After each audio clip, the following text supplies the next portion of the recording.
अटल बिहारी वाजपेयी जी केवल एक नेता नहीं बल्कि एक युग थे। उनका जीवन हमें सिखाता है कि सच्चाई, ईमानदारी और कड़ी मेहनत से हर लक्ष्य हासिल किया जा सकता है। उनकी कविताएं, उनके विचार और उनके कार्य हमें सदैव प्रेरणा देते रहेंगे। आज 25 दिसंबर को उनका जन्म दिवस को हम गुड गवर्नेंस डे के रूप में मना रहे हैं।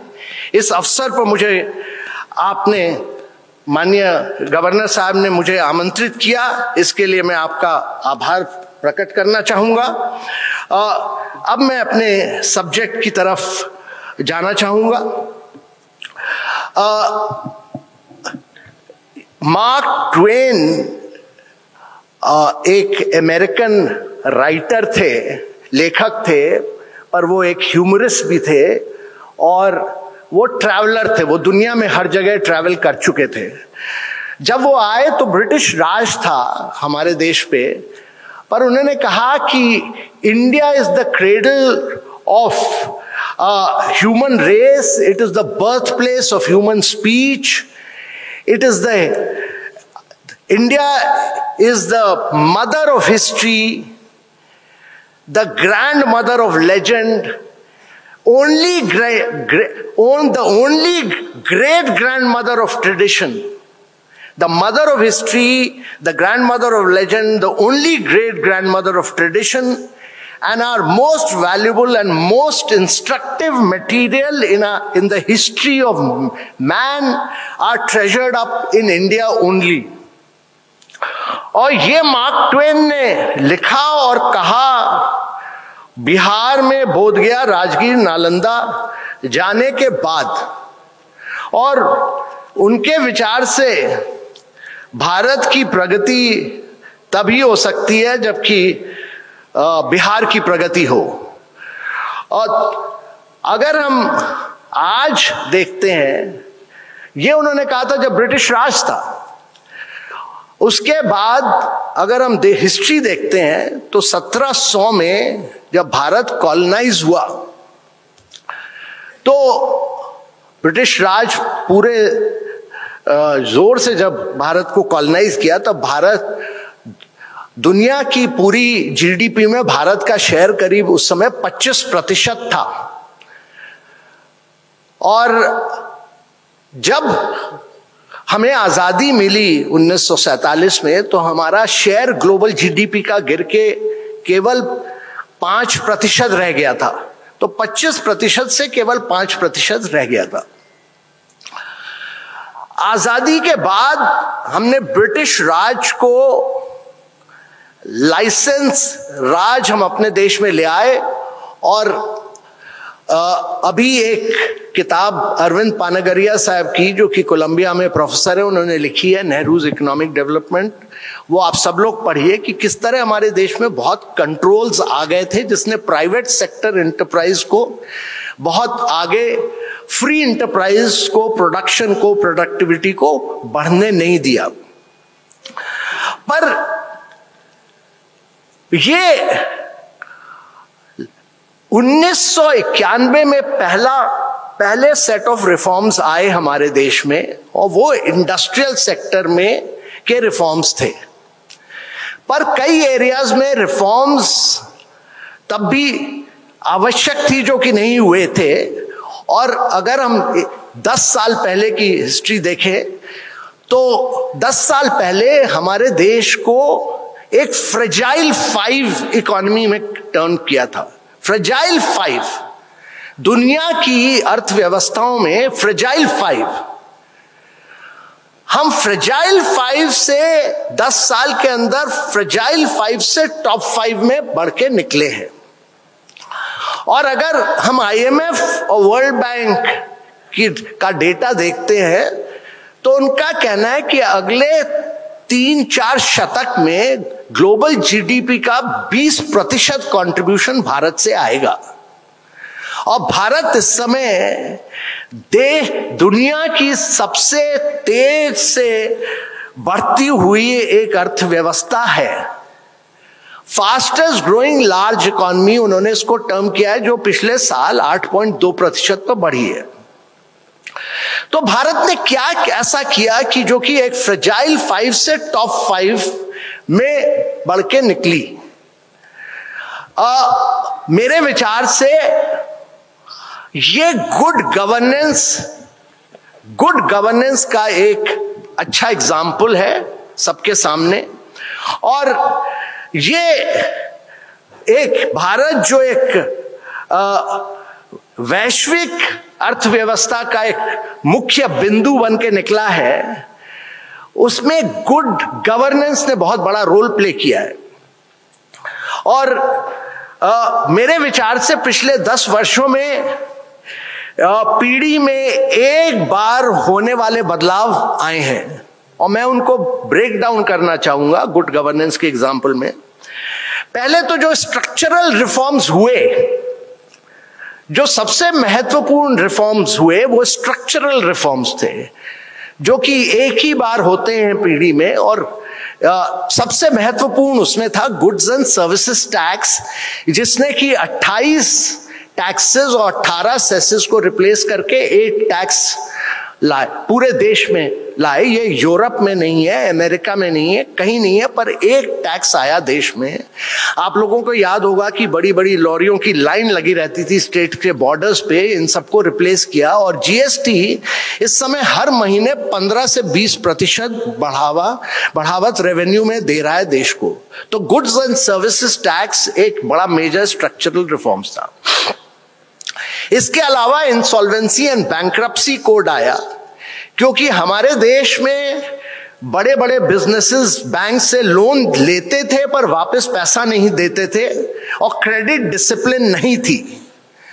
तो इंसॉल्वेंसी एंड बैंक्रप्सी कोड में आपकी कंपनी अगर फेल होती है तो आप जा सकते हैं एनसीएलटी, एनसीएलएटी बैंक आपको ले जा सकता है और आपका यूनिट क्लोज हो सकता है।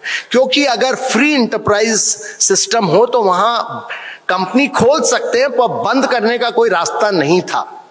तो इंसॉल्वेंसी बैंक्रप्सी कोड में क्रेडिट डिसिप्लिन लाई है, और बहुत करीब 18,000 से 20,000 केसेस ऐसे हुए हैं जहां की यूनिट्स बंद करने के ऑर्डर्स आए हैं, या एनसीएलटी की वजह से बंद हो पाई हैं यूनिट्स। तो क्रेडिट डिसिप्लिन आया, बैंक्स का रीपेमेंट आया है।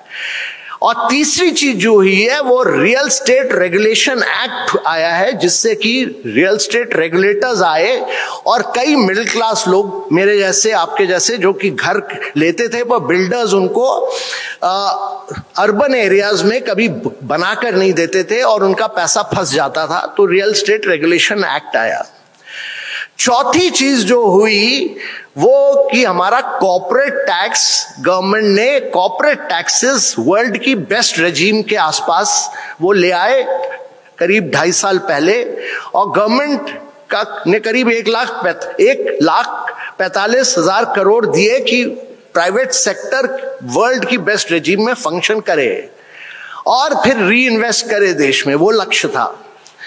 और पांचवी चीज जो की वो ईज ऑफ डूइंग बिजनेस पर फोकस किया, और देश में rules, regulation, procedures, paper work बहुत हटाए लगातार।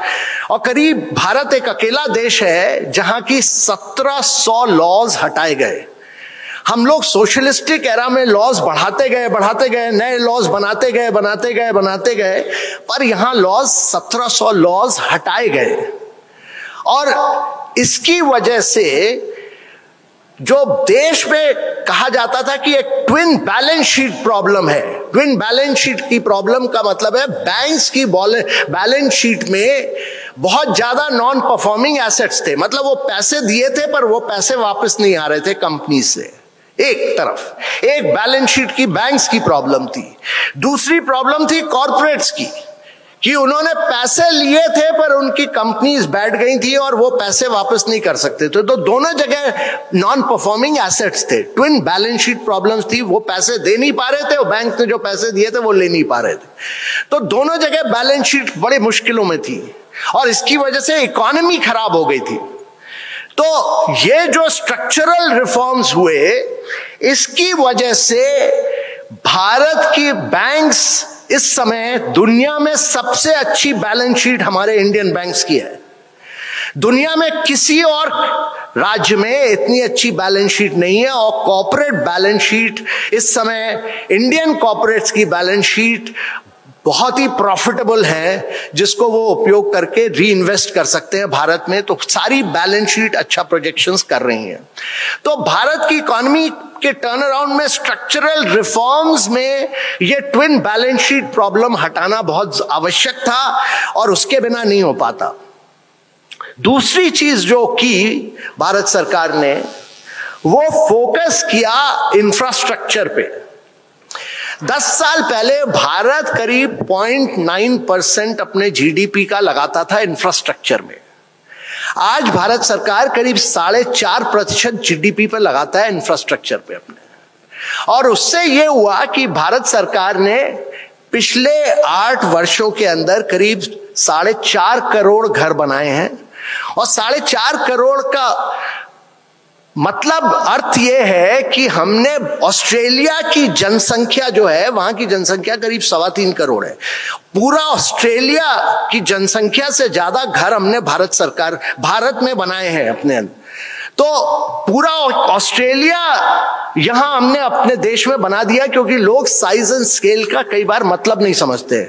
तो 4.5 करोड़ घर बनाए और 3 करोड़ नए घर अभी सैंक्शन हुए हैं, इस सरकार ने किए। दूसरी चीज जो हुई कि करीब 13 करोड़ टॉयलेट्स बनाए भारत सरकार ने, राज्य सरकार के साथ मिलकर 13 करोड़ टॉयलेट्स का मतलब है 13 करोड़ टॉयलेट्स और बिहेवियरल चेंज लाना स्वच्छ भारत में। इसका मतलब है कि हमने 13 करोड़ जनसंख्या का मतलब है जर्मनी की जनसंख्या से ज्यादा, उनकी जनसंख्या करीब 12 करोड़ है, हमने 13 करोड़ टॉयलेट्स बनाए अपने देश में और बिहेवियरल चेंज लाए सब जगह, और गांव गांव में जाकर ये स्वच्छ भारत फैलाया। और तीसरी चीज जो हुई कि करीब 25.3 करोड़ लोगों को, करीब 25.5 करोड़ लोगों को हम लोगों ने पाइप्ड वाटर कनेक्शन दिया। 25.5 करोड़ जनसंख्या को पाइप्ड वाटर, उनके यहां पाइप लगाना, सोर्स से कनेक्ट करना, पानी देना, ये सब चीजें, इसका मतलब है 25.5 करोड़ लोगों का कि ये ब्राजील की जनसंख्या से ज्यादा है। और ब्राजील एक कॉन्टिनेंट की तरह है, उनकी जनसंख्या से ज्यादा हम लोगों ने पाइप्ड वाटर कनेक्शन अपने देश में दिए। और चौथी जो सबसे बड़ी चीज है कि बिजली कनेक्शन करीब फिर 3 करोड़ लोगों को दिए गए, और 3 करोड़ जैसे मैंने कहा कि ऑस्ट्रेलिया से जनसंख्या से ज्यादा है।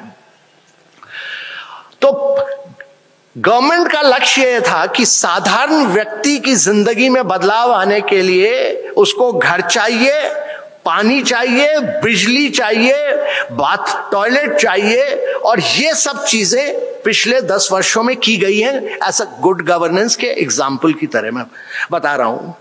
पर जब ये किया जाता है तो एक इंफ्रास्ट्रक्चर क्रिएशन से ग्रोथ आती है आपकी इकोनॉमी में, क्योंकि इसके साथ साथ भारत ने करीब 88,000 किलोमीटर रोड्स बनाई हैं।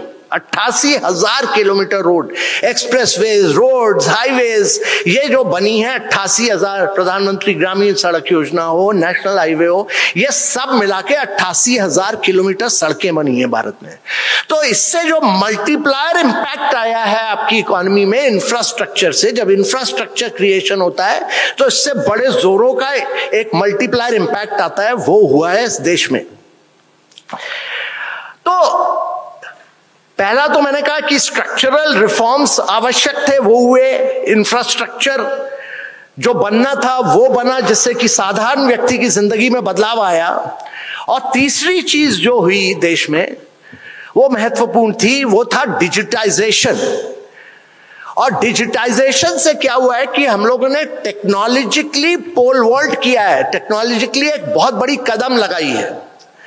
और ना केवल भारत एक अकेला देश है जहां सबके पास एक डिजिटल आइडेंटिटी है, पर 2015 से 2017 के बीच में हम लोगों ने करीब 550 मिलियन, करीब अपनी 55% जनसंख्या के बैंक अकाउंट खोले।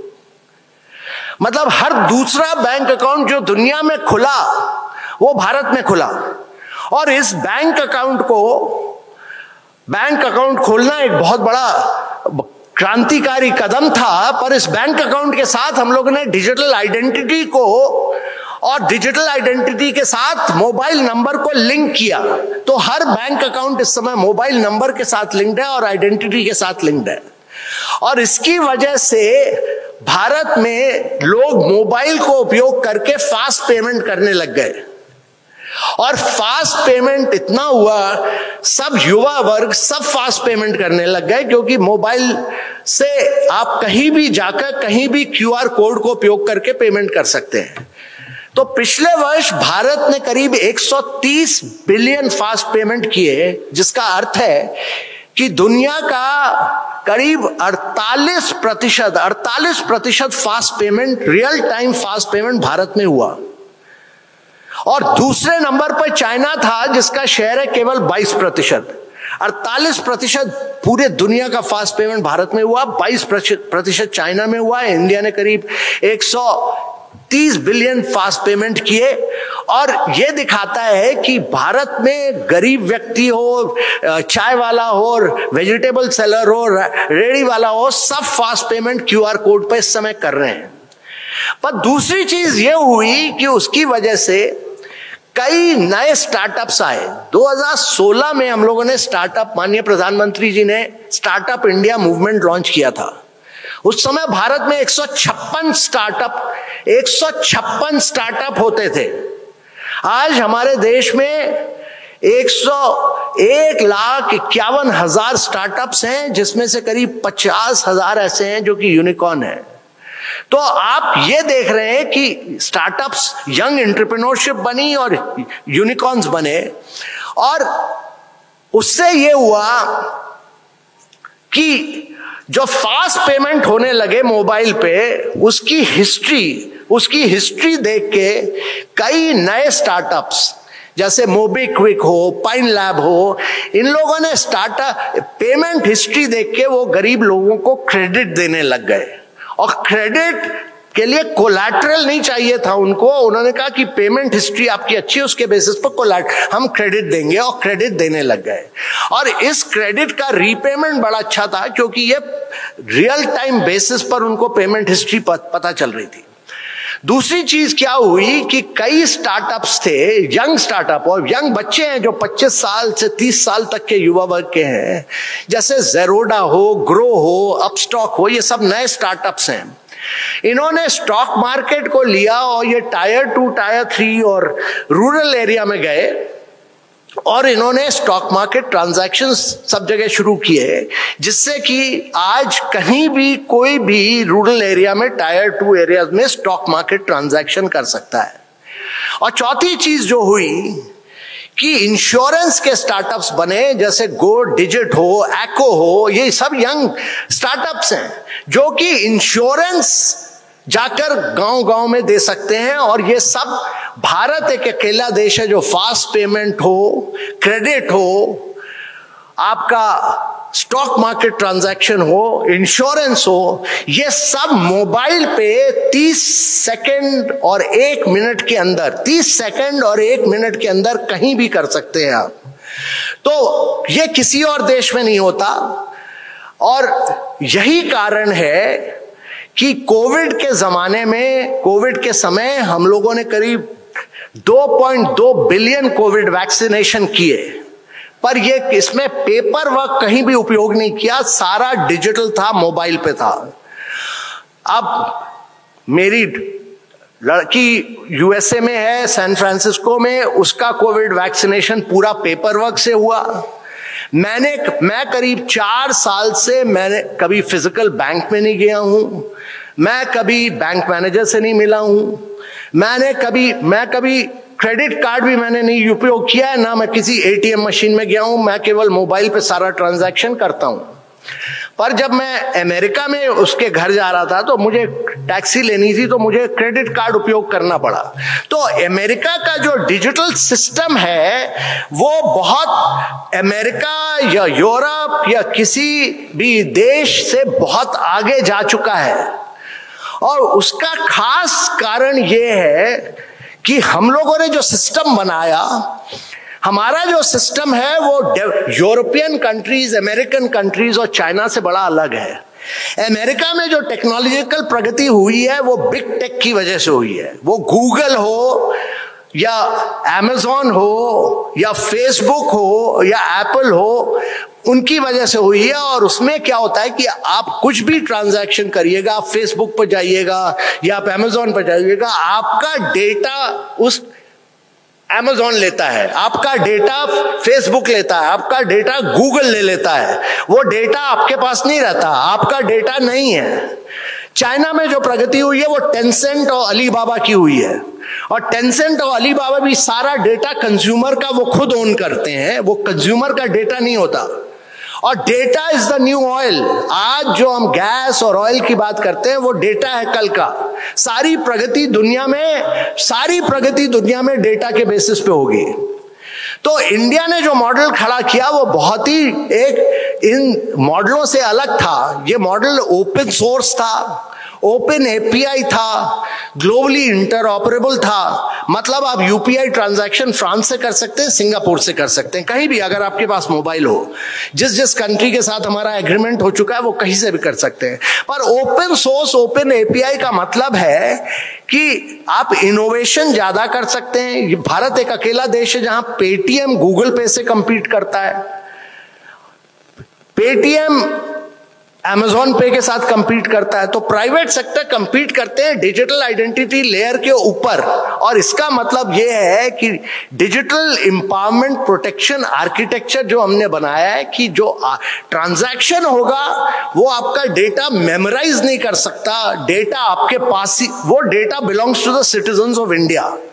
तो आगे चल के ये डेटा सारा का सारा जब आप उपयोग करिएगा तो आप लोग बहुत रईस बनिएगा, क्योंकि इंडिया का मॉडल ओपन सोर्स है, ओपन एपीआई है, ग्लोबली इंटरऑपरेबल है। और इसी की वजह से हमारा कॉस्ट ऑफ कस्टमर एक्विजिशन बहुत गिरा है। एक वर्ल्ड बैंक की स्टडी है जो कहती है कि भारत में पहले $25 लगते थे एक कस्टमर को एक्वायर करने के लिए, क्योंकि इतना पेपर वर्क होता था, इतनी कागजी कार्रवाई होती थी भारत में। वो गिर के $25 से 0.15 सेंट पे आ गई है, इतना गिरा। और यही कारण है कि रिलायंस जियो जैसी कंपनी करीब 500 करोड़ भारतीयों को अपना मोबाइल कनेक्शन दे पाई 10 महीने के अंदर, 10 महीने के अंदर। क्योंकि कॉस्ट ऑफ एक्विजिशन इतना गिर गया था कि आपको कोई पेपर वर्क नहीं करना था, केवल अपना आइडेंटिटी उपयोग करके कनेक्शन लेना था। तो ये टेक्नोलॉजिकल लेवल जंपिंग हुई। और बैंक ऑफ इंटरनेशनल सेटलमेंट ने अपनी स्टडी की पूरी और कहा कि जो भारत ने पिछले 7 सालों में अचीव किया है टेक्नोलॉजी की वजह से, टेक्नोलॉजी की वजह से जो पिछले 7 सालों में किया है, वो भारत को साधारण तौर से 50 साल लगते। 50 साल का टेक्नोलॉजी का काम इन्होंने 7 साल में किया है।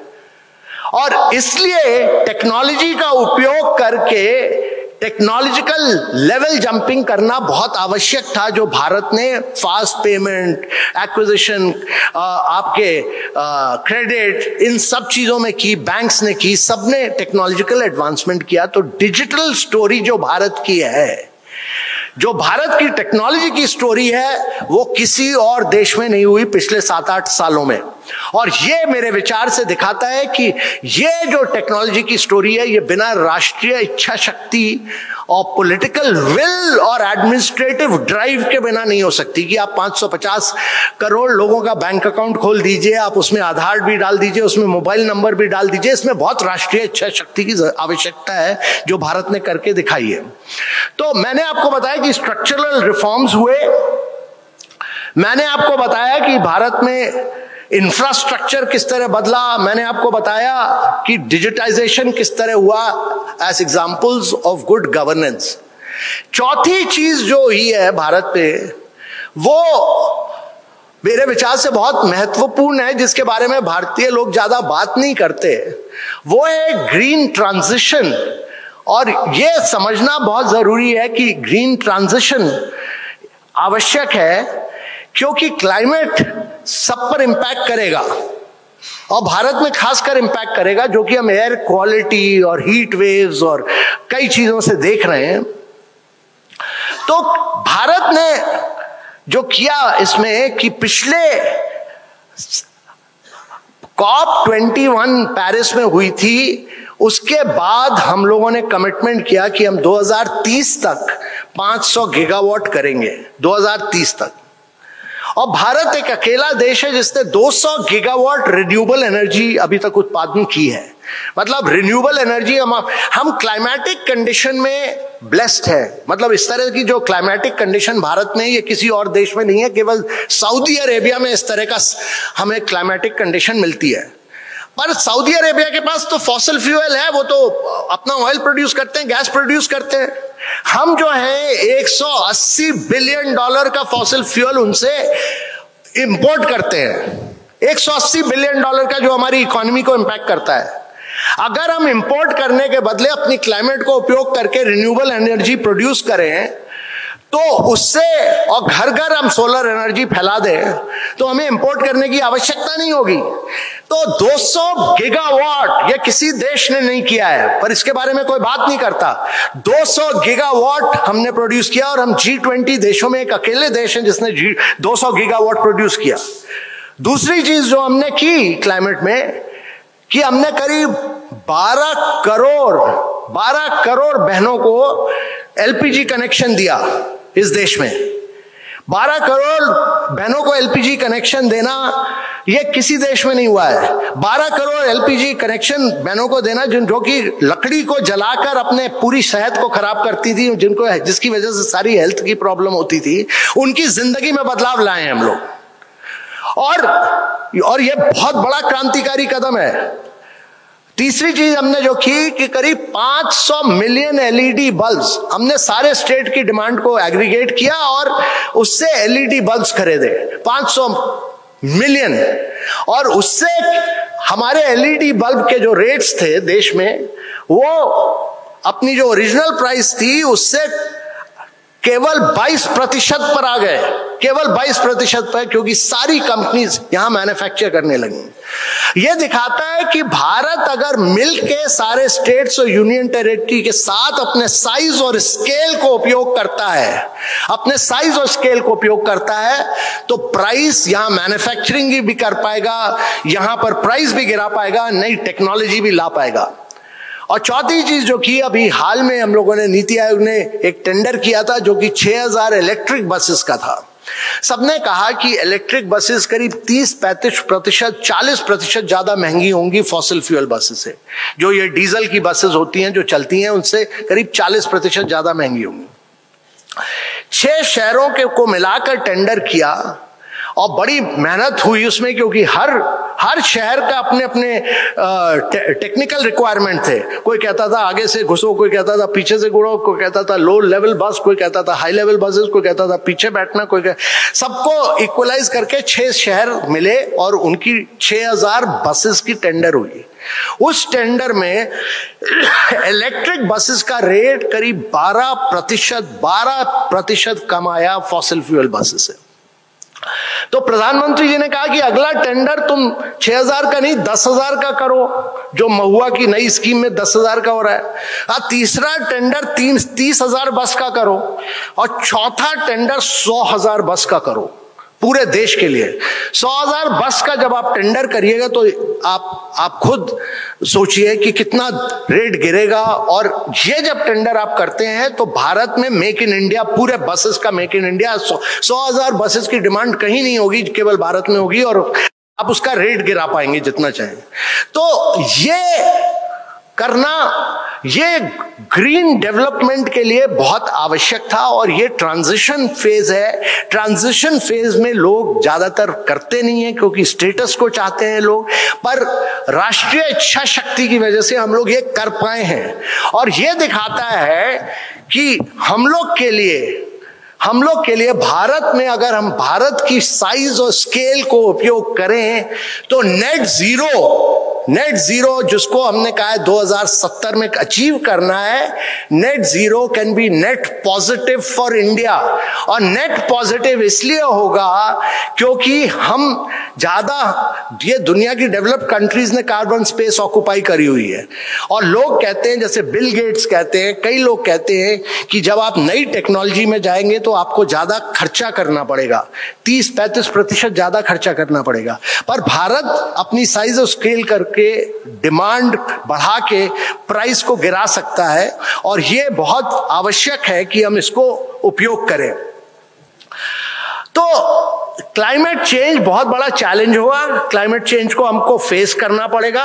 और ये ग्रीन प्रीमियम जो बिल गेट्स वगैरह कहते हैं कि ग्रीन प्रीमियम देना होगा, भारत ने दिखाया कि ग्रीन प्रीमियम नहीं, ग्रीन डिस्काउंट पे हो सकता है भारत में काम।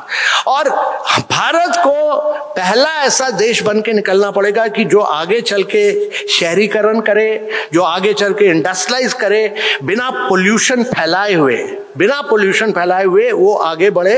और इसके लिए पॉलिसी, टेक्नोलॉजी, फाइनेंस, कई चीजें आवश्यक हैं जो हम कर रहे हैं भारत देश में। और भारत एक अकेला देश है जो इस एरिया में बहुत आगे बढ़ चुका है। पांचवा जो एग्जाम्पल मैं देना चाहूंगा गुड गवर्नेंस का, वो है कि गुड गवर्नेंस में दूरदृष्टि बहुत आवश्यक है, कि यह समझना कि दुनिया में क्या बदलाव आ रहा है और उसको देख के क्या बदलाव देश में करना है, वो बहुत आवश्यक है। क्योंकि अगर आप एक ही चीज में फंसे रहिएगा तो फिर क्रांति नहीं आ सकती देश में। तो भारत ने कई ऐसी चीजें की हैं, जैसे कि एक मिशन फॉर आर्टिफिशियल इंटेलिजेंस किया, national mission for artificial intelligence. मैंने डेटा की बात की थी, डेटा को उपयोग करके आप मशीन लर्निंग करते हो, मशीन लर्निंग से आर्टिफिशियल इंटेलिजेंस को उपयोग करते हैं जो कि हर जगह फैल रहा है। और सबसे बड़ा जो क्रांतिकारी चीज होगी अभी वो आर्टिफिशियल इंटेलिजेंस होगी, जिससे कि आप लर्निंग आउटकम को इंप्रूव कर सकते हैं, आप हेल्थ आउटकम को इंप्रूव कर सकते हैं, आप एजुकेशन में बहुत इंपैक्ट कर सकते हैं, हेल्थ में कर सकते हैं, आप न्यूट्रिशन में कर सकते हैं, हर चीज में कर सकते हैं। तो भारत ने एक national mission for artificial intelligence implement कर रही है भारत, क्वांटम कंप्यूटिंग में। और ये सब चीजें भारत में पहले कभी आगे की नहीं सोची गई हैं। National mission on quantum computing हम इंप्लीमेंट कर रहे हैं देश में, कि क्वांटम कंप्यूटिंग को कैसे उपयोग करके भारत की तरक्की की जाए। और तीसरी चीज कि ये सारे युद्ध जो आगे से होंगे, ये केवल युद्ध, सारे के सारे युद्ध चिप्स पर होंगे। और चिप्स के युद्ध इसलिए होंगे क्योंकि आप देख रहे हैं इस समय कि ताइवान एक ऐसा देश है जो चिप्स बनाता है, चाइना चिप्स इंपोर्ट करता है बाकी देशों से। और चाइना कह रहा है कि हम चिप्स बनाएंगे, पर चिप्स सारी चीजों को कंट्रोल करेगा, मोबाइल को कंट्रोल करेगा, एरोप्लेन को कंट्रोल करेगा, डिफेंस को कंट्रोल करेगा, आपकी इलेक्ट्रिक व्हीकल्स को कंट्रोल करेगा। सारी व्हीकल्स चिप्स पर चलेंगी, सारी प्लेन्स चिप्स पर चलेंगी, सारे मोबाइल चिप्स पर चलेंगे, सारे डिफेंस वॉर्स चिप्स पर होंगे। जो देश चिप्स को कंट्रोल करेगा वो देश आगे दुनिया को कंट्रोल करेगा। तो चाइना कह रहा है कि हम ताइवान को एनेक्स करेंगे, ताइवान वन चाइना है, युद्ध करना होगा तब भी करेंगे, पर ताइवान को हम लेंगे क्योंकि वहां 70% चिप मैन्युफैक्चरिंग होती है दुनिया की। अमेरिका कहता है कि हम आपको ताइवान लेने नहीं देंगे, एनेक्स करने नहीं देंगे, और चाइना कहता है वन चाइना है ताइवान के साथ। तो ये सारी लड़ाई चिप्स की लड़ाई है, और इसलिए हमें अपने देश में चिप्स मैन्युफैक्चर करना आवश्यक है। और इसलिए सेमीकंडक्टर मिशन लॉन्च हुआ, और यह पहली बार है कि देश में चिप्स बनाए जा रहे हैं। टाटा ताइवान की कंपनी के साथ चिप्स बना रही है, और कई डिजाइन के एरियाज में और कई एरियाज में हम चिप्स में 78,000 करोड़ के सेमीकंडक्टर मिशन के साथ हम आगे बढ़े। और अगली जो बड़ी क्रांतिकारी चीज हुई है वो है ग्रीन हाइड्रोजन मिशन। और ये मैं बताना चाहूंगा कि जैसे मैंने कहा कि हम करीब $180 बिलियन का फॉसिल फ्यूल इंपोर्ट करते हैं, ऑयल इंपोर्ट करते हैं, गैस इंपोर्ट करते हैं, जो कि हम उपयोग करते हैं। हम स्टील में बनाने में हम आपके फर्टिलाइजर में, हम रिफाइनरी में, कार्स में, सब में हम इंपोर्टेड फ्यूल इंपोर्ट करते हैं। तो हमने, प्रधानमंत्री जी का यह कहना है कि आप रिन्यूएबल सोलर एनर्जी बनाइए और सोलर एनर्जी को उपयोग करके आप पानी को क्रैक करिए और पानी को क्रैक करके आप ग्रीन हाइड्रोजन बनाइए। और आगे चल के 2035 के आसपास सारी दुनिया फॉसिल फ्यूल पे नहीं चलेगी, ग्रीन हाइड्रोजन पे चलेगी। और ग्रीन हाइड्रोजन को आप बना के दुनिया का सबसे बड़ा प्रोड्यूसर बनिए ग्रीन हाइड्रोजन का, आप सबसे बड़ा एक्सपोर्टर बनिए ग्रीन हाइड्रोजन का, जिसको अमोनिया की तरह आप एक्सपोर्ट करेंगे। और आप उसको बनाने के लिए इलेक्ट्रोलाइजर बनाना होता है, तो आप दुनिया का सबसे बड़ा मेक इन इंडिया कैंपेन कीजिए यहां इलेक्ट्रोलाइजर बनने का, जिसको ग्रीन हाइड्रोजन मिशन ड्राइव कर रहा है कि हम कैसे फॉसिल फ्यूल से ग्रीन हाइड्रोजन में जाएं और दुनिया का कैसे सबसे बड़ा प्रोड्यूसर, एक्सपोर्टर और मैन्युफैक्चरर ऑफ इलेक्ट्रोलाइजर बने। और ग्रीन हाइड्रोजन का रेट इस समय $4.5 है पर किलोग्राम, जिसको भारत का लक्ष्य है उसको गिरा के $4.5 से गिरा के साइज और स्केल उपयोग करके $1 पर लाए। वो हमारे एंटरप्रेन्योर्स, प्राइवेट सेक्टर और एनटीपीसी सब उस काम में लगे हुए हैं। तो 5 चीजें मैंने बताई, स्ट्रक्चरल रिफॉर्म्स, डिजिटाइजेशन हो, इंफ्रास्ट्रक्चर हो, क्लाइमेट एक्शन हो, फ्यूचर में क्या आगे 30 वर्षों में क्या बदलाव आना जरूरी है, वो आवश्यक है। वो मैंने इसलिए बताई क्योंकि प्रधानमंत्री जी का जो कहना है कि भारत एक विकसित भारत बन के निकले, और विकसित भारत का मतलब है कि हमारी इकोनॉमी इस समय 4 ट्रिलियन की है। 2047 में इस 4 ट्रिलियन को हमें ले जाना है 30 ट्रिलियन। 30 ट्रिलियन, 4 ट्रिलियन से 30 ट्रिलियन। इसका मतलब है कि आपकी जीडीपी को बढ़ना है 9 गुना। आपकी पर कैपिटा इनकम को बढ़ना है 8 गुना, और आपकी मैन्युफैक्चरिंग को बढ़ना है 16 गुना। 9 गुना, 8 गुना, 16 गुना आपको बढ़ना है कि अगर आपको 4 ट्रिलियन से 30 ट्रिलियन करना है। और ये बिना रिफॉर्म्स के, बिना बदलाव के, बिना स्ट्रक्चरल रिफॉर्म्स के नहीं हो सकता। और ये तब तक नहीं हो सकता जब तक बिहार इसमें लीडरशिप ना ले। तो मैं बिहार पर आऊंगा, पर सबसे जरूरी यह भी समझना है कि अगर भारत को 4 ट्रिलियन से 30 ट्रिलियन पर जाना है तो क्या चैलेंजेस हैं भारत के आगे। और ये बहुत चुनौतियां हैं भारत के आगे, और वो समझना भी बहुत जरूरी है। सबसे पहला तो ग्लोबल चुनौतियां हैं। और ग्लोबल चुनौतियां ये हैं कि देखिए, जब बहुत पहले यह समझना जरूरी है कि दुनिया में एक ही देश है जो कि 1950 से लेकर आज तक अपना ग्लोबल शेयर दुनिया के पूरी जीडीपी में 25 और 26% तक रखा हुआ है। वो है United states of America. America का शेयर 25 और 26% रहा है जीडीपी का 1950 से आज तक।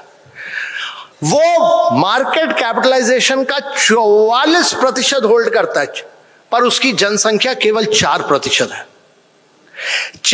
दुनिया की 4% जनसंख्या पे वो 26% जीडीपी होल्ड करता है और 44% मार्केट कैप होल्ड करता है, क्योंकि वो एक इनोवेटिव देश है, R&D करता है और वो अपने टैलेंट को, दुनिया के बेस्ट टैलेंट को लाकर उसको उपयोग करता है और हमेशा वो इनोवेट करता है।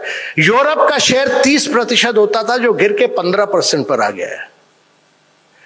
चाइना का शेयर 3% से बढ़ के 18% पर गया था, जो कि अब वापस हो गया 15%। हमें अपना शेयर 4% से 20% पर ले जाना है। ये चैलेंज है हमारी। और ये जो इसमें जो चुनौतियां हैं वो समझना जरूरी है कि बहुत कम देश हैं दुनिया में जो कि ये जो मैं कह रहा हूं 9 गुना, 8 गुना, 16 गुना का मतलब है कि भारत को 9 और 10% पर हर साल ग्रो करना है। पिछले साल हम 8% पर ग्रो किए थे। अगर 9-10% पर आप साल बार साल, हर साल, year by year by year by year compounding power of growth आती है उससे। अगर आप नहीं करिएगा तो आप नहीं अचीव, विकसित भारत नहीं बन सकते। और उसके लिए ये विकसित भारत का जो कॉन्सेप्ट है ये बहुत कम देशों अचीव कर पाए हैं। जापान ने वर्ल्ड वॉर 2 के बाद 1950 और 1970 के बीच में 9.6% पर ग्रोथ की थी अपनी। जापान ने 9.6%। उनकी सारी ग्रोथ आई थी, वो एक एग्रीकल्चर नेशन थे, पर वो उन्होंने बदलाव किया, वो मैन्युफैक्चरिंग नेशन में बदले। उन्होंने अर्बनाइज किया, इंडस्ट्रियलाइज किया, सारी ग्रोथ उनकी इंडस्ट्रियलाइजेशन से आई। ये जो कंपनीज उन्होंने खड़ी की, सोनी, मित्सुबिशी, मित्सुई, ये सारी मैन्युफैक्चरिंग कंपनीज थी। उसके बाद दूसरी जो ग्रोथ हुई वो कोरिया की हुई। और कोरिया ने और ताइवान ने जो ग्रोथ की वो करीब 9.2% की ग्रोथ थी। और इन लोगों ने भी सारी मैन्युफैक्चरिंग और एक्सपोर्ट्स पे ग्रोथ की। और बाकी जितने देश हैं दुनिया में, जितने देश ने, एक जमाना था जबकि अर्जेंटीना 12% पर ग्रो कर रहा था। आज वहां 200% इन्फ्लेशन है। जो नया प्रेसिडेंट मिला ही आया उसने 3000 लॉज उठा के फेंके हैं, हटा दिए हैं। तो कोई और देश, जापान, ताइवान, कोरिया, कोई बड़ा देश 9-10% पर 30 वर्ष के लिए ग्रो नहीं कर पाया। ये सब मिडिल इनकम ट्रैप में फंसे हैं, सब के सब देश। और चैलेंज भारत के लिए यह है कि मिडिल इनकम ट्रैप में नहीं फंस करके 9-10% पर साल भर साल ग्रो करना है। और इसके लिए जो चुनौतियां हैं, पहली चुनौती है कि देखिए, जब ये देश ग्रो कर रहे थे तो दुनिया में ग्लोबल ट्रेड बढ़ रहा था, एक्सपोर्ट्स हो रहे थे, और एक्सपोर्ट के बेसिस पे ये बढ़े। टोयोटा कार गई, होंडा कार गई, अमेरिका को पेनिट्रेट किया, इन लोगों ने अपने एक्सपोर्ट्स पर ग्रो किया। कोरिया ने सैमसंग, देवू, एलजी ये खड़े किए कि वो एक्सपोर्ट कर पाए और वो इस देशों में गए, उन्होंने ग्लोबल एक्सपोर्ट्स किया। जब भारत का समय आया तो ये फ्री मार्केट खत्म करके दुनिया में प्रोटेक्शनिज्म आ गया है। और पहले तो ये समझना है कि ये 1950 के बाद से 2020 तक एक रिलेटिव पीरियड ऑफ स्टेबिलिटी थी। जो मॉडल सेट हुए यूनाइटेड नेशंस के, IMF हो, वर्ल्ड बैंक हो, ये स्टेबिलिटी थी। पर पिछले 3-3.5 वर्षों से रशिया यूक्रेन का युद्ध हार्ट ऑफ यूरोप में चल रहा है। 3.5 वर्षों से करीब 1 लाख लोग मरे हैं वहां। मिडिल ईस्ट में 1 साल से युद्ध चल रहा है, वहां 4 लाख लोग मर चुके हैं। तो global conflict has become centre stage इस समय। और ग्लोबल जो स्टेबिलिटी का पीरियड था दुनिया का, वो खत्म होके कॉन्फ्लिक्ट आ गया है इस समय देश में, दुनिया में। तो वर्ल्ड वॉर 1 यूरोप में लड़ा गया था, वर्ल्ड वॉर 2 यूरोप में लड़ा गया था, वर्ल्ड वॉर 3 ये रशिया यूक्रेन की जो लड़ाई 3.5 साल से चल रही है, किस तरह से चेंज होगी इसका पता नहीं। और मिडिल ईस्ट का वॉर अलग चल रहा है। तो ग्लोबल पावर कॉन्फ्लिक्ट एक बहुत बड़ी चुनौती है। और इसकी वजह से फूड, फ्यूल, फर्टिलाइजर, ये तीनों चीजों के आइटम्स के रेट्स बढ़ गए हैं, फूड, फ्यूल, फर्टिलाइजर, और उससे इन्फ्लेशन बढ़ा है दुनिया में। तो एक तो great power conflict, period of stability has ended, period of conflict has begin. दूसरा जो मैंने बताया कि ग्लोबल सप्लाई चेन्स डिसरप्टेड है। ये लोग जब ग्रो कर रहे थे तो ग्लोबल सप्लाई चेन्स को इन्होंने पेनिट्रेट किया। चाइना में इस समय 90% मैन्युफैक्चरिंग होती है, क्योंकि ये दुनिया, अमेरिका की सारी कंपनियां उसके लिए मैन्युफैक्चर करते हैं। वो सप्लाई चेन डिसरप्टेड है इस समय। अमेरिका ने चाइना की ऑटोमोबाइल कंपनी पे 100% ड्यूटी लगाई, उन्होंने बैटरी पर 50% ड्यूटी लगाई, उन्होंने स्टील और एल्यूमिनियम पर 25% ड्यूटी लगाई। चाइना ने कहा अगर अमेरिका को नहीं एक्सपोर्ट कर सकते तो यूरोप को एक्सपोर्ट करेंगे, पर यूरोप ने 45% ड्यूटी लगा दी उन पे। तो इनका ड्यूटी लगाने का कारण यह था कि वो कहते हैं कि चाइना फ्री मार्केट में बिलीव नहीं करता, चाइना की जितनी मैन्युफैक्चरिंग है उनका सरकार उनको सब्सिडी देता है, और ये सरकारी प्रोडक्शन है, ये प्राइवेट सेक्टर का प्रोडक्शन नहीं है, ये फ्री मार्केट में बिलीव नहीं करते, इसलिए इस पर ड्यूटी लगानी आवश्यकता है। और अभी ट्रंप जब आएंगे पावर में तो उन्होंने कहा मैं 60% और ड्यूटी लगाऊंगा इस पर। तो टैरिफ वॉर चल रहे हैं इस समय दुनिया में। तो एक तो ग्रेट पावर कॉन्फ्लिक्ट है, ग्लोबल सप्लाई चेन डिसरप्टेड है, और तीसरी जो समझने की इसलिए ड्यूटी लगाई गई क्योंकि चाइना इस समय इलेक्ट्रिक व्हीकल का 70% मार्केट कंट्रोल करता है, बैटरी का 62% कंट्रोल करता है, सोलर एनर्जी का करीब 70% कंट्रोल करता है। तो अमेरिका कह रहा है कि ये आप इतना मार्केट शेयर कंट्रोल करते हो बाय सब्सिडाइजिंग प्रोडक्शन, तो इसलिए इसको रोकना जरूरी है चाइना को, नहीं तो चाइना तो बन जाएगा, हमसे आगे चला जाएगा। तो उन्होंने इस पर ड्यूटी लगाई। तीसरी चीज जो हुई है कि नई टेक्नोलॉजीज आई हैं, जैसे आर्टिफिशियल इंटेलिजेंस हो, क्वांटम कंप्यूटिंग हो, स्पेस टेक्नोलॉजी हो, बायोटेक हो, जियोस्पेशियल टेक्नोलॉजीज हो, ये आम व्यक्ति की जिंदगी में बदलाव लाएंगी, और ये लोगों को के हर व्यक्ति की जिंदगी में बदलाव लाएंगी, और इन टेक्नोलॉजी को उपयोग करके बदलाव लाना जरूरी है। ये जैसे कंप्यूटर आया था, जैसे मोबाइल आया था, उसी तरह ये नई फंडामेंटल टेक्नोलॉजीज हैं। पर ये टेक्नोलॉजीज जो हैं कुछ एल्गोरिथम और एजम्पशंस पर बेस्ड हैं, और अगर ये एल्गोरिथम आपने कंट्रोल नहीं किए तो दुनिया के सारे देशों में वॉर्स हो सकते हैं, लड़ाई हो सकती है, डिफेंस में जा सकता है, क्योंकि हर जगह एल्गोरिथम्स उपयोग होंगे, आर्टिफिशियल इंटेलिजेंस यूज होगा। तो आपको एक इंटरनेशनल रेगुलेशन चाहिए आर्टिफिशियल इंटेलिजेंस वगैरह को कंट्रोल करने के, इंटरनेशनल, जैसे एटॉमिक वेपन के लिए किया गया था। तो ये चैलेंजेस, अंतरराष्ट्रीय कुछ चैलेंजेस हैं भारत के आगे, और डोमेस्टिक चैलेंजेस हैं। जो डोमेस्टिक चैलेंज है कि देखिए, भारत अभी भी 8% ग्रोथ करता है, पर जो ग्रोथ करता है वो अपनी 50% जनसंख्या पर करता है। 50% जनसंख्या जो है वो तो या तो गवर्नमेंट की स्कीम्स के बेनिफिशियरी है, मनरेगा इसका और दुनिया भर की स्कीम्स की, या फिर एग्रीकल्चर में वेज वर्कर्स हैं। जो लक्ष्य है सरकार का कि भाई हम 100% की जनसंख्या पर चले, कि ये सबके सब अगर जॉब, इन सबको जॉब मिले, या एंटरप्रेन्योर बने, या मुद्रा स्कीम के बेनिफिशियरी बने, 100% जी जनसंख्या पर हम बढ़े, तो हमारी ग्रोथ तो 11-12% होनी चाहिए। तो इन तक सारी स्कीम्स कैसे ले जाएं और कैसे इनको एंटरप्रेन्योर बनाएं, ये स्टार्टअप इंडिया हो, स्टैंड अप इंडिया हो, मुद्रा स्कीम हो, ये सारा लक्ष्य जो है कि हम बाकी 50% को एक्टिव पार्टिसिपेंट्स बनाएं अपनी इकोनॉमी में, पैसिव प्लेयर के बदले। और ये बहुत बड़ा एक लक्ष्य है, उसके बिना 10% ग्रोथ अगले 30 वर्षों तक मुश्किल होगी। दूसरा जो चैलेंज है कि हमारे देश में करीब हमारी 46% जनसंख्या कृषि क्षेत्र में है। कोई देश ऐसा नहीं है जो 46%, कोई भी देश नहीं है जो इतनी ज्यादा जनसंख्या के साथ 10% पर ग्रो किया हो। इसलिए मैन्युफैक्चरिंग, एक्सपोर्ट्स बहुत आवश्यक है, और मैन्युफैक्चरिंग ज्यादा वेजेस देता है इसलिए आवश्यक है, तो मैन्युफैक्चरिंग करना बहुत आवश्यक है।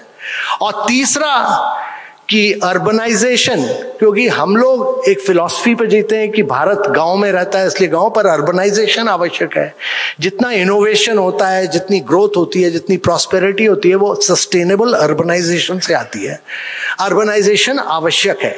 मैं दो एग्जाम्पल इसका देना चाहूंगा कि गौतम बुद्ध नगर जैसे यूपी में बना, नोएडा, ग्रेटर नोएडा, उसकी जीडीपी कानपुर से 17 गुना ज्यादा है, 17 गुना ज्यादा है। गुड़गांव की जो टैक्स रेवेन्यू है वो बाकी पूरे हरियाणा से ज्यादा है, 20% ज्यादा, बाकी पूरे हरियाणा से ज्यादा है। तो अर्बनाइजेशन ड्राइव्स ग्रोथ, ये भी बहुत आवश्यक है समझना। और चौथी चीज मैं जिसमें विश्वास रखता हूं कि एक्सपोर्ट्स आवश्यक है और बिना एक्सपोर्ट्स के कोई देश आगे बढ़ा नहीं है। और आखिरी चीज मैं बिलीव करता हूं जो ह्यूमन डेवलपमेंट इंडेक्स है, कि हमको अपने learning outcomes, health outcomes, nutritional standard में विश्वास रखना, विमेन लेड डेवलपमेंट में, क्योंकि अगर हमारी जनसंख्या 50% विमेन है, विमेन को हम में बदलाव नहीं लाएंगे, उनको लीडरशिप पोजीशन में नहीं लाएंगे, उनको स्ट्रांग नहीं बनाएंगे, और वो स्ट्रांग नहीं होंगे तो हम स्टंटेड और वीक बच्चों को पैदा करेंगे और उससे हमारी डेमोग्राफिक्स में बदलाव आएगा। तो इसलिए हमें एजुकेशन, लर्निंग आउटकम इंप्रूव करना है, हेल्थ आउटकम इंप्रूव करना है और न्यूट्रिशन स्टैंडर्ड्स इंप्रूव करने हैं। तो मैंने बताया कि क्या क्या चेंजेस हुए हैं, क्या क्या चुनौतियां हैं भारत के लिए, इंटरनेशनली, डोमेस्टिकली। पर मेरा जो विश्वास है कि ये ना केवल भारत का शतक है बल्कि भारत की शताब्दी है। और ये भारत की शताब्दी इसलिए है क्योंकि भारत की जो जनसंख्या है बड़ी युवा जनसंख्या है। हमारी एवरेज एज जो पॉपुलेशन की है वो केवल 29 वर्ष की है। बाकी सारे अमेरिका हो, यूरोप हो, वो सारी एजिंग पॉपुलेशन है, सारी एजिंग पॉपुलेशन। हमारी यंग पॉपुलेशन है और जब हम 100 के बनेंगे 2047 में, तब भी हमारी एवरेज एज केवल 35 वर्ष होगी। तो यंग पॉपुलेशन जब होती है उसके डिपेंडेंसी बर्डन्स कम होते हैं, और वो कोई देश ऐसा नहीं है जिसने उसने वेल्थ ना क्रिएट की हो जब वो यंग हो। तो यंग पॉपुलेशन है। दूसरा कि ये एक ऐसा देश है जहां की हमारी पॉलिसी पिछले 10 साल में बड़ी प्रेडिक्टेबल रही है, कंसिस्टेंट रही है और प्राइवेट सेक्टर को इनवाइट करती हैं, फ्री एंटरप्राइज की पॉलिसी। क्योंकि मेरा जो विश्वास है कि प्राइवेट सेक्टर इन्वेस्टमेंट आवश्यक है ग्रोथ के लिए। और तीसरा कि हम एक अकेले देश हैं दुनिया में जो कि करीब $4 ट्रिलियन की इकोनॉमी है, जो 8% से ग्रो कर रहे हैं। और हम एक अकेले देश हैं जो कि हर साल 8 एयरपोर्ट और 3 मेट्रो सिस्टम्स बना रहे हैं। हम एक अकेले देश हैं जो कि 30 किलोमीटर ऑफ हाईवे बना रहे हैं और करीब 12 किलोमीटर रेलवे ट्रैक बना रहे हैं। हम 30 किलोमीटर रेल का सड़क और 12 किलोमीटर का रोड बनाना कोई आसान काम नहीं है, ये बहुत मेहनत का काम है और इसलिए ये बहुत आवश्यक है। मेरे विचार से हम एक अकेले देश हैं जिसने कि अपनी सोलर कैपेसिटी करीब 31% बढ़ाई है। 31% पिछले 9 वर्षों में बढ़ाई है, किसी और देश ने नहीं बढ़ाई है इतनी। और हम एक अकेले देश हैं जिसने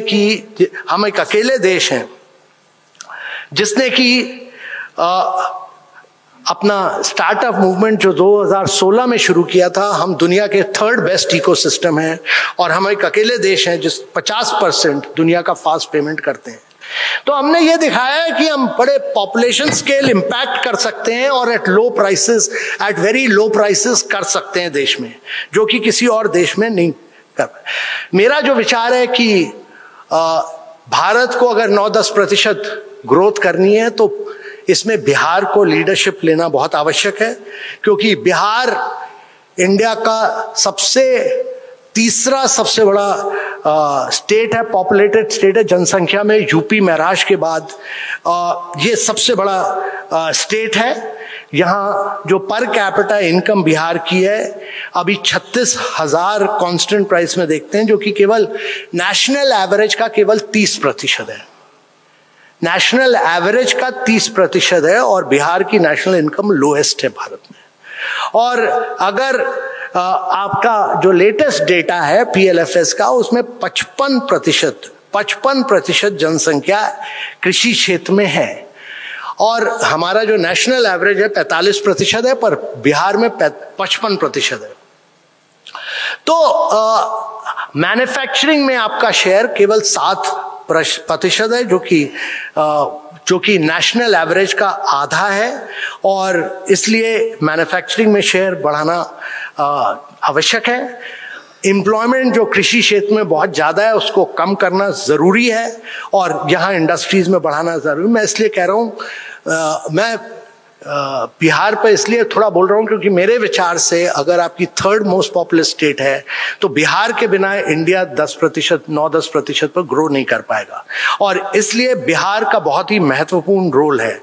और मेरे विचार से इसके लिए आपको फॉरेन इन्वेस्टमेंट्स भी इनवाइट करने पड़ेंगे, जो कि केवल 0.08% है पूरे भारत में जो आता है और इसके लिए ईज ऑफ डूइंग बिजनेस करना आवश्यक है। आपको बहुत रूल्स, रेगुलेशन, प्रोसीजर्स हटाने पड़ेंगे और केरला जो सबसे पीछे होता था वो पिछले साल नंबर 1 पर आया ईज ऑफ डूइंग बिजनेस और बिहार इस समय सबसे पीछे है, उसको अगले साल नंबर 1 पे आना आवश्यक है। तो रूल्स, रेगुलेशन, प्रोसीजर्स आप सारे हटाइए और जब वो हटाइएगा तब इंडस्ट्रियलाइजेशन होगा और तब इन्वेस्टमेंट आएगा और ये बहुत ज़रूरी है। और अगर आप पूरे भारत के एक्सपोर्ट को देखते हैं तो बिहार का शेयर केवल 0.5% है, 1% से भी कम है, तो एक्सपोर्ट बढ़ाना जरूरी है। पर मेरे विचार से लर्निंग आउटकम्स, मैं उनके बारे में ज़्यादा बोलना नहीं चाहूँगा, लर्निंग आउटकम्स, हेल्थ आउटकम्स पर काफ़ी फोकस रहा है और न्यूट्रिशनल स्टैंडर्ड पर काफ़ी फोकस रहा है, उनको भी इम्प्रूव करना बहुत आवश्यक है। पर मैन्युफैक्चरिंग, रिन्यूएबल एनर्जी जिसका बहुत ज़्यादा पोटेंशियल है बिहार में और टूरिज्म जिसका मेरे विश्वास से कि बिहार जैसा कोई और स्टेट नहीं है। कई स्टेट आगे बढ़े हैं पर बिहार की में जो पोटेंशियल है टूरिज्म का वो किसी और स्टेट में नहीं है।